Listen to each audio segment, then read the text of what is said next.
नमस्कार, मैं हूं मृत्युंजय कुमार झा और इस वक्त हम हैं एडिबल ऑयल के कॉन्फ्रेंस में, जहां पर दुनिया भर के दिग्गज जुटे हैं इस बात पर मंथन करने के लिए कि आने वाले वक्त में एडिबल ऑयल की डिमांड सप्लाई का सिचुएशन क्या होने वाला है। और ये इंडिया के लिए इसलिए इम्पॉर्टेंट है कि जो हमारी खपत है, जो हमारा कंजम्पशन है, उसका मोर देन 60% हम इम्पोर्ट करते हैं। तो उस लिहाज से भी ग्लोबल मार्केट में क्या कुछ चल रहा है, उसका impact Indian edible oil market पर होगा क्या, इसी पर हम बात करेंगे। और इस पर बात करने के लिए इस वक्त हमारे साथ एक बेहद खास मेहमान हैं।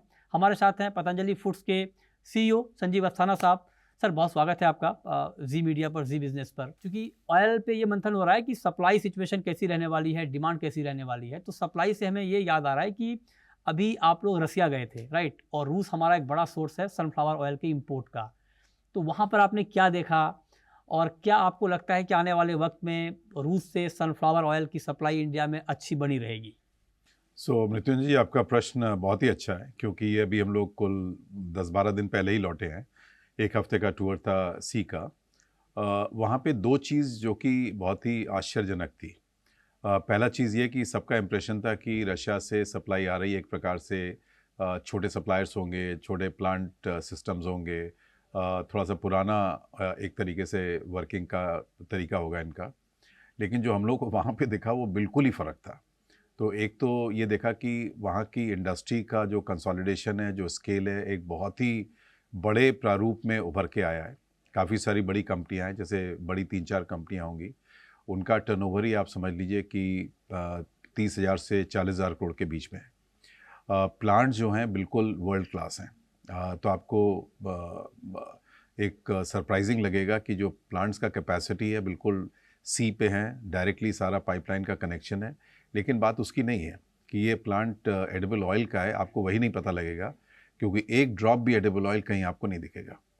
तो एक प्रकार से ये सबके लिए डिस्कवरी था कि रशिया ने इस प्रकार से अपना स्केल और साइज़ को इंक्रीज़ किया है।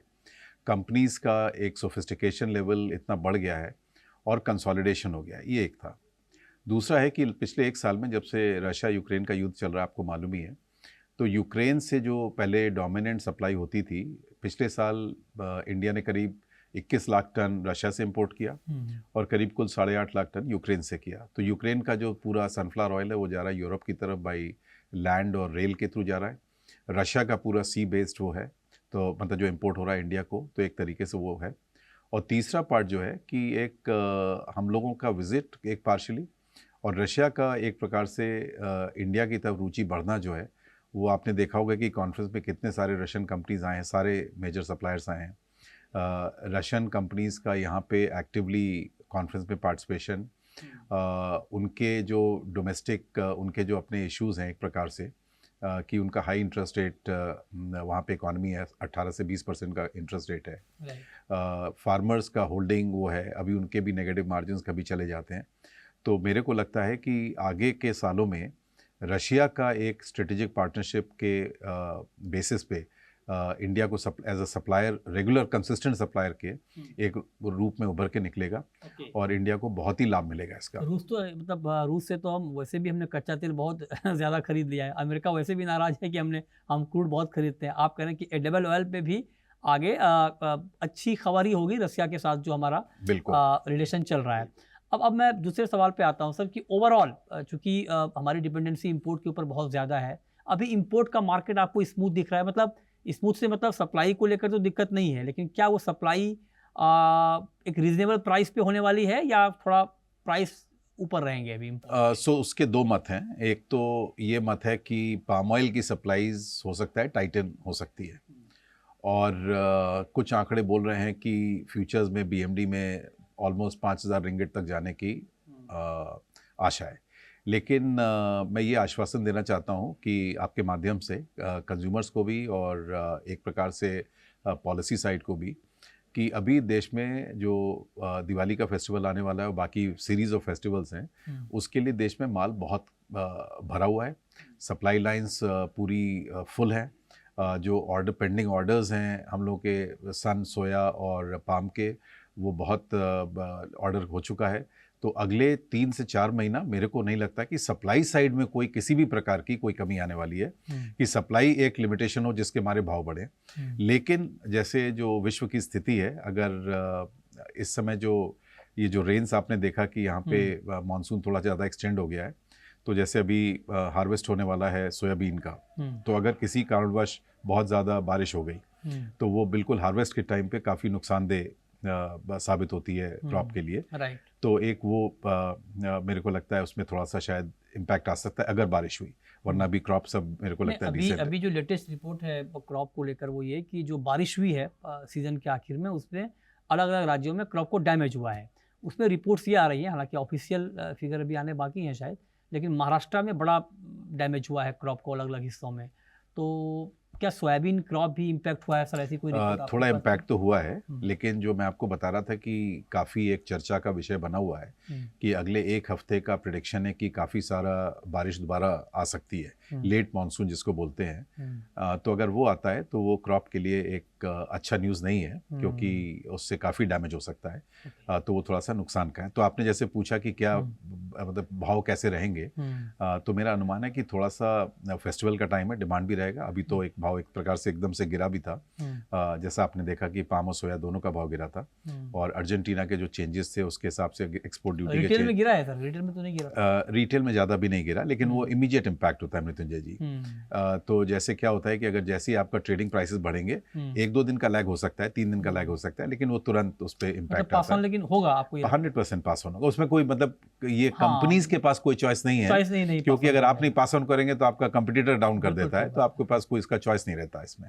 तो इसका मतलब ये समझें कि दाम कुछ कम होने वाले हैं अभी एडिबल ऑयल के? मेरे को लगता है नियर टर्म थोड़ा सा कम होना चाहिए। अच्छा, नियर टर्म थोड़ा कम होना चाहिए। लॉन्गर टर्म 1 महीने के बाद, 1.5 महीने के बाद, दिवाली के बाद, अगर ये थोड़ा सा टाइटनेस बनती है ओरिजिन्स पे, और यहाँ पे अगर बारिश का जो अंदेशा अगर होता है, शायद टाइटनेस थोड़ी आ सकती है। नियर टर्म से आपका मतलब दिवाली से पहले का? दिवाली के बाद। नियर टर्म तो कम होगा, दिवाली के पहले तो बिल्कुल कोई बढ़ने का कुछ भी आइडिया? मेरा अनुमान है कि हो सकता है बहुत ज़्यादा फर्क तो नहीं, लेकिन 1 रुपए से 3 रुपए के बीच में गिरावट आ सकती है। 1 से 3 रुपए प्रति लीटर रिटेल में एडिबल ऑयल के दाम दिवाली से पहले गिर सकते हैं। ये आपके लिए अच्छी खबर अस्थाना जी ने दी है। अब सर मैं आपसे ये पूछना चाहता हूँ कि आप आगे एडिबल ऑयल मार्केट का फ्यूचर इंडिया में कैसा देख रहे हैं? ये सवाल मैं उस कॉन्टेक्स्ट में पूछ रहा हूँ क्योंकि हमारी डिपेंडेंसी इंपोर्ट के ऊपर बहुत ज़्यादा है। हम खुद अपना अलग अलग मिशन चला रहे हैं प्रोडक्शन बढ़ाने का, खुद पाम ऑयल का मिशन, आप खुद पाम प्लांटेशन में हैं। क्या फ्यूचर दिख रहा है आपको? डिपेंडेंसी हमारी कम होती हुई दिख रही है आपको? सरकार का तो देखिए बहुत ही एक महत्वाकांक्षी लक्ष्य रखा है सरकार ने, जो national mission on edible oil oil seed बनाया है, और उसके पहले आपको ध्यान होगा कि national mission on edible oil oil palm बनाया था, बल्कि उसका 5 साल का जो कार्यकाल है वो ख़त्म हो रहा है। तो सभी उसका अनुमान यही है कि सरकार उसको एक्सटेंड करेगी कि ताकि पूरा उसका ऑब्जेक्टिव मिले।